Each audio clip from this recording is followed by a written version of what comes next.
pessoal, bem-vindos ao Expert Radiologia. Eu me chamo Fabrício e essa é a segunda aula do curso gratuito de tomografia computadorizada. Hoje a gente vai conseguir tentar aproximar a teoria da prática. Então, se você não assistiu a aula 1, está aqui no card, eu vou deixar já a playlist pronta para você acompanhar. É sempre interessante assistir na sequência da aula 1 em diante para você não perder nenhum conteúdo e quando chegar lá na frente você conseguir compreender, certo? Então vamos iniciar essa aula 2. A gente vai começar falando sobre o deslocamento da mesa. Então vocês podem notar que tem um tomógrafo. Eu falei para vocês que aqui nós tínhamos alguns comandos, alguns botões. Então essa imagem aqui é exatamente uma imagem aproximada desses comandos, ou seja, uma imagem própria só desses comandos. E o que eu gostaria de mostrar para vocês e apresentar é exatamente esses valores que aparecem aqui, esses três valores. Tá vendo que tem uma imagenzinha aqui, ó, mostrando que isso aqui tem a ver com a angulação do tubo, ou seja, esse tubo ele pode ser angulado para frente ou para trás, dependendo da posição do paciente. Ou seja, se o paciente ficar com o queixo muito erguido no ATC de crânio, você pode angular o tubo para acompanhar a linha, seja a infraórbica ou a órbita meatal, certo? Tá vendo que aqui está zerada? Geralmente a gente faz mesmo com ele zerado. É muito difícil angular, mas às vezes é interessante angular. A gente tem esse outro valor aqui, menos 236 milímetros, onde você tem uma setinha para cima e uma setinha para baixo. Isso aqui serve para suspender a mesa ou baixar a mesa. Só voltando aqui, para você angular o tubo, você pode apertar este botão ou este botão, certo? Aí você consegue angular o tubo tanto para frente quanto para trás. Agora, para você suspender a mesa, elevar a mesa ou baixar a mesa, você vai apertar este botão aqui. Esse é para suspender e esse é para baixar a mesa. Note que está um valor menos 236 milímetros. Isso significa a posição da mesa em relação a esse movimento de subir e descer. E está aqui esse valor final que para mim é um dos mais importantes que a gente deve saber para a realização de exame. Então, está vendo que tem uma setinha para um lado e a setinha para o outro, uma entrando no tubo e outra saindo. É exatamente essa aqui. Essa seta aqui para entrar no tubo e essa seta aqui para sair do tubo. Ou seja, levanta, ergue a mesa e ela consegue entrar ou sair. E esse valor aqui você pode utilizar como referência, porque quando você estiver lá no seu console, na estação de trabalho, você vai conseguir alterar os valores. A gente vai ver isso mais para frente. Mas depois de posicionar o paciente, vai aparecer um valor, por exemplo, aqui está 502. Você posicionou o paciente, aí você vai apertar esse zero aqui que aparece, isso tem em todos os aparelhos. Esse zero aqui serve para zerar essa posição, ou seja, para o aparelho entender que o exame vai começar a partir dali, certo? Se você não zerar, você vai precisar utilizar esse valor 502 e fica mais difícil trabalhar, um pouco mais difícil, dá para trabalhar, porém é interessante sempre zerar para o aparelho entender que ali é o início do exame e fica mais fácil de você trabalhar lá o teu planejamento do exame, certinho? Vou mostrar um vídeo para vocês agora mostrando esse levantamento e esse baixamento da mesa, ela entrando e ela saindo.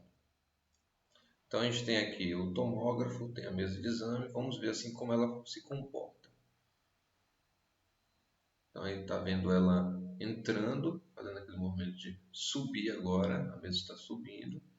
Ela consegue entrar no tubo, esse é o movimento de entrar no tubo e esse é o movimento de sair do tubo. E aqui tá, já vimos como ela se comporta, então agora vamos ver como a gente faz esse deslocamento. Vamos ver como a gente faz esse deslocamento exatamente aqui numa interface, na estação de trabalho aqui da Philips. Então vocês podem ver que aqui no número 1 aqui está selecionado Surview, ou seja, exatamente o Scout. Então clicou aqui. A gente tem aqui descrição de série, angulação de visualização, que é exatamente a questão do Scout lá. E a gente tem aqui, ó, inicial, final e comprimento. Isso tem a ver exatamente com esse deslocamento da mesa, certo? Então, inicial, esse valor aqui é porque eu não iniciei o exame, nem mexi na mesa, mas o valor inicial aqui deveria estar 0. Aí a gente coloca o valor inicial porque o aparelho está zerado, então você coloca 0. O aparelho entende que ali é o início do exame, então fica zerado, ou fica esse tracinho aqui, esse asterisco, e você coloca o comprimento. Quando você colocar o comprimento, automaticamente vai aparecer o valor final. Aqui vai estar 0. Se eu coloquei um comprimento de 250 milímetros, ou seja, 25 centímetros, aqui vai aparecer exatamente menos 250, que é exatamente o movimento que a mesa vai fazer. Nesse caso aqui é um tecido do crânio. Então, inicial fica zerado e o final fica o valor semelhante ao comprimento que você colocou, certo? E aqui também temos aqui a direção, se é dentro ou fora, como eu falei, né? A mesa entrando ou a mesa saindo, tem como escolher isso também. Vamos ver isso aqui no aparelho da Toshiba, no aparelho da Canon. Então, é mais complexo, né? Tem um bocado de nome aqui. Tá vendo o nome ScanMod? Exatamente aqui é onde a gente vai saber que tipo de aquisição é. Então aqui tem Dual Scan, Dual Scan. Então isso aqui, Duo Scan e Dual Scan.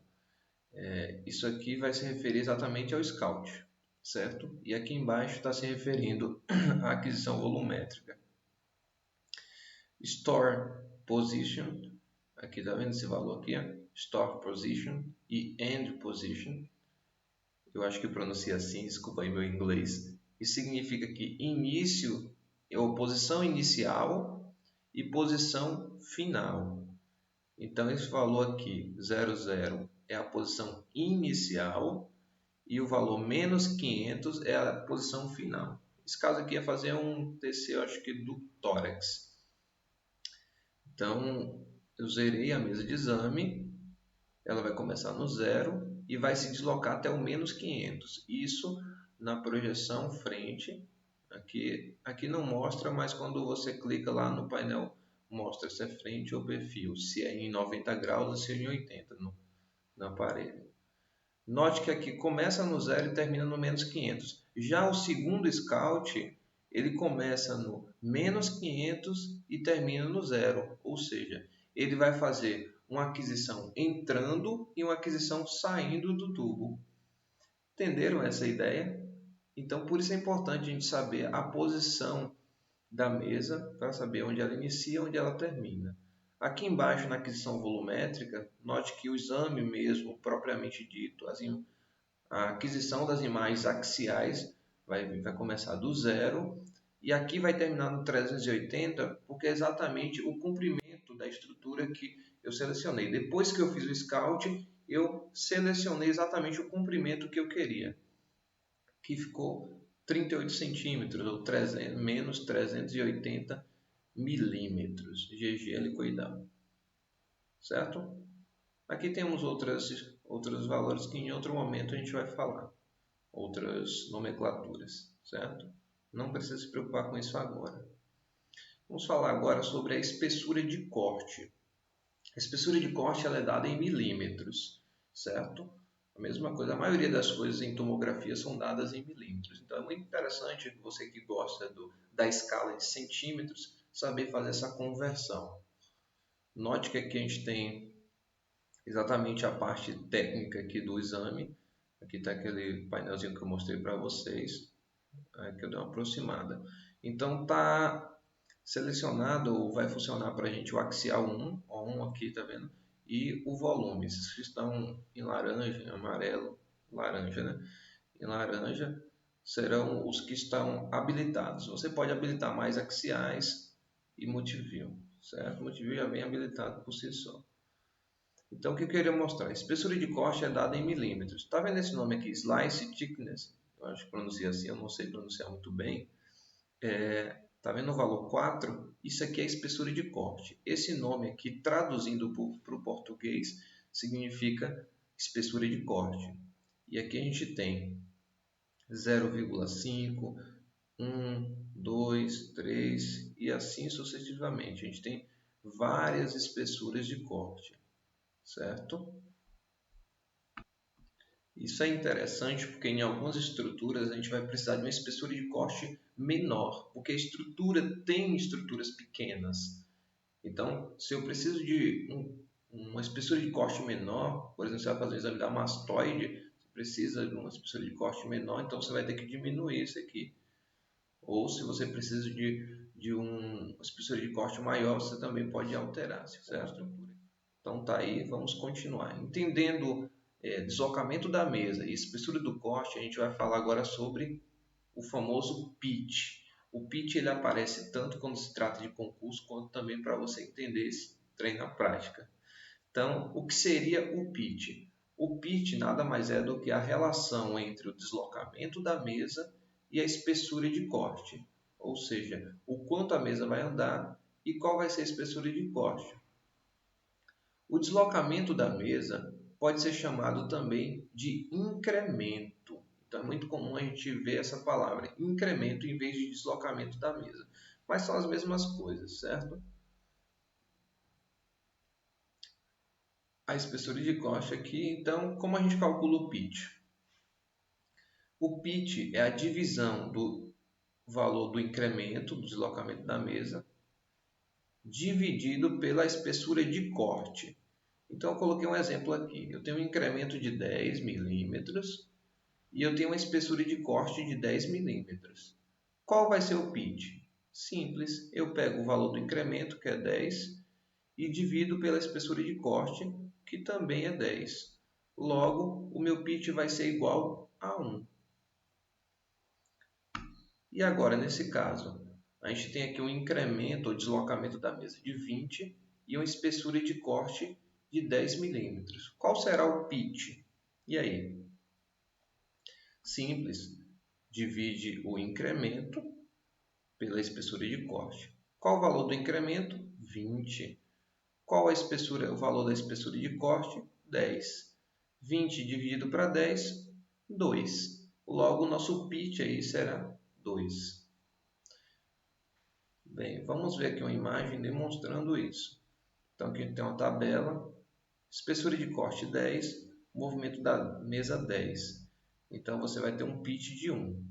Quando o pitch for igual a 1, a aquisição será feita dessa maneira. Está vendo que não há espaçamentos entre um corte e outro. A mesma distância que a mesa corre é a mesma espessura de corte. Então, a gente vai ter uma aquisição semelhante a essa aqui demonstrada. Se eu tenho uma espessura de 10 e um movimento da mesa de 15, ou seja, o movimento da mesa é maior do que a espessura de corte. Então, a gente vai ter aqui as aquisições espaçadas, como a gente consegue ver aqui. Já se eu tiver aqui um valor, espessura de corte 10 e o movimento da mesa 20, eu vou ter um pitch de 2. Então, as aquisições vão ser terão um intervalo maior. É menor do que 1. A gente viu o pitch quando ela é igual a 1 e o pitch quando é maior do que 1. Agora, quando o pitch é menor do que 1, vai acontecer algo muito interessante, que é esse efeito chamado de interpolação. O que seria isso? Interpolar é criar novos pixels a partir de pixels já existentes. Como assim? Confuso, né? Bem, veja bem. Se eu coloquei a minha espessura de corte aqui no caso de 5 milímetros e o incremento de 3, conseguiu perceber que a espessura de corte é maior do que o incremento, ou seja, a mesa vai se deslocar menos do que na espessura de corte. Então aqui a gente tem 5 milímetros, fez um corte de 5 milímetros e a mesa só andou 3. Então, nesse amarelo aqui, vai cortar de novo uma mesma estrutura, ou seja, vai fazer uma aquisição da imagem no mesmo lugar que já tinha sido exposto. E quando acontece isso, quando a espessura de corte é maior do que o movimento da mesa, a gente tem exatamente isso, o chamado interpolação. Causa mais dose no paciente? Causa, porém, você tem uma imagem melhor. Vamos ver isso aqui na prática. Pitch maior do que 1, a gente vai ter um menor tempo de exposição, uma menor exposição do paciente, porque a gente não vai ter ali radiação sendo repetida no mesmo fatia, a gente vai ter radiação, cada local vai receber sua radiação separadamente, certo? Com um intervalo. E a gente vai ter um prejuízo que é a redução na qualidade da imagem. Então, quando a gente utiliza o pitch maior do que 1, quando você precisa de um exame rápido e que é uma estrutura um pouco maior, uma estrutura que não necessita de tantos detalhes. Então a gente utiliza um pitch maior do que 1. Isso vai reduzir um pouco a qualidade, porém a gente vai ganhar na velocidade de exame e no tempo de exposição à radiação do paciente, vai ser menor também. Quando o pitch for menor do que 1, a gente vai ter um maior tempo de exame, porque a gente vai cortar na mesma estrutura, a gente vai repetir o corte, tá vendo? E vai ter aquele processo de interpolação, então vai ter um maior tempo de exame, uma maior exposição do paciente, porque você vai estar cortando, fazendo cortes axiais no mesmo local, ele repete às vezes no mesmo local, causando ali o processo de interpolação, e o que a gente vai ganhar é o aumento na qualidade da imagem. Então, pelo processo de interpolação também, a criação de novos pixels através de pixels já existentes vai fazer com que haja aí um ganho na qualidade da imagem. E quando o pitch for igual a 1, você nem vai expor muito o paciente à radiação, nem pouco. Você nem vai ter um exame tão rápido, nem um exame tão devagar. Você nem vai ter uma qualidade excepcional, nem uma qualidade inferior. Então, o pitch igual a 1, ele fica no meio termo. Entenderam? Então a gente tem aqui uma imagem do aparelho, né? Aqui no caso da Toshiba, onde a gente tem aqui espessura de corte 5 milímetros e slice interval, ou seja, o intervalo de corte, ou seja, aqui é o deslocamento da mesa ou o incremento. Então aqui espessura de corte e aqui o incremento. A espessura de corte está 5 e o incremento está 5. Quando a espessura de corte é igual ao incremento, isso significa que a gente tem um pitch de 1, certo? Vou passar aqui. Aqui tem como a gente alterar, tá vendo? Já mostrei isso para vocês. E nesse caso aqui está uma espessura de corte de 4 e o incremento de 2. Ou seja, a espessura de corte está maior do que o incremento. Isso significa dizer que a gente vai ter um pitch de meio, que 2, incremento 2 dividido para 4 dá meio. Então a gente vai ter um pitch de meio aqui, menor do que 1. Aqui a gente tem como mudar também o incremento, tá vendo os valores que a gente tem aqui. Lembrando que com relação à espessura de corte que a gente tem aqui, essas espessuras são do aparelho de 16 canais, certo? Existem aparelhos com mais canais que a gente consegue colocar espessuras menores. Aqui está no Philips. Philips aqui também tem 16 canais. E note que aqui está selecionado o Braille, ou seja, eu ia fazer um ATC aqui do crânio. Está aqui exatamente o pitch, né? Espessura e o incremento. O da Philips é até melhor da gente ver, porque está em português, está mais simples, a gente já vê logo, bate o olho, já sabe onde está. Eu particularmente gosto bastante da plataforma da Philips. Então a gente tem aqui 2 de espessura e 1 de incremento, ou seja, a espessura de corte é maior do que o incremento. Então a gente vai ter um pitch de meio de novo, que é aqui 1 dividido para 2, certo? Então pitch de meio. Então você notou que o pitch, não necessariamente se um pitch de meio vai ser igual a outro, ou seja, vai ter a mesma espessura de corte, porque a gente pode alterar os dois valores, colocar valores mais altos ou valores mais baixos. A gente vai ver isso mais para frente. Então, essa foi a aula de hoje. Eu espero que vocês tenham gostado. Essa foi apenas a segunda aula, a gente vai ter a terceira aula em breve. Então, fiquem na expectativa. Se gostaram, deixem aí embaixo, peçam a parte 3. Pois isso incentiva a gente a continuar publicando esses conteúdos. Agradeço por tudo e até a próxima aula.